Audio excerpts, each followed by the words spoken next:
Isan'ny mbola mitana isainy maro ihany koa ankehitriny ny raharaha ara-valomana manodidina izay indrindra no andeha hiverenantsika ao anatin'ity fanetitiana manaraka ity.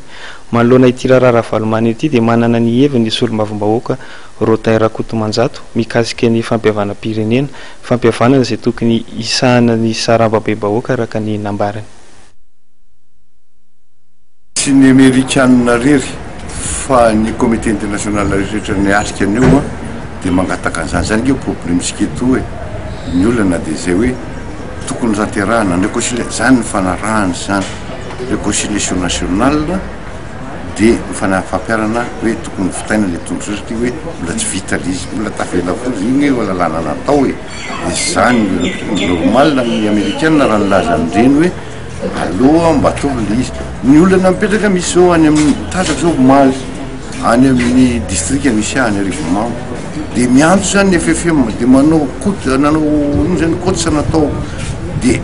mandefa coach ny district ny rano dia district miconvoqué isaky ny commune satria lehibe ia lehibe district fa ia lehibe commune dia district zany dia district ny hafatra hoe mampakara olona ray isaky ny commune anao olona ray isaky ny commune azadiny fa any amin'ilay tatsara iny tena mbola olana bebe zava-misy dia maninona ny olona ray dia izy amin'io ao anatin'ny commune zany no alaina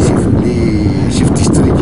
hiatrika an'ilay fivoriana ho ataony FFM zany hoe mbola averina indray zany le tamin'ny dinika satatra mbola zay le style dinika satatra io no teny zay tianyteny aminao fa tokony farafaratsiny zany natao tamin'ny 91 na raha zegny na 2002 reny nanaovana azy dia hoe feom-bahoaka no manao any zavatra hoe zavatra maromaro ao daholo ny tanora ny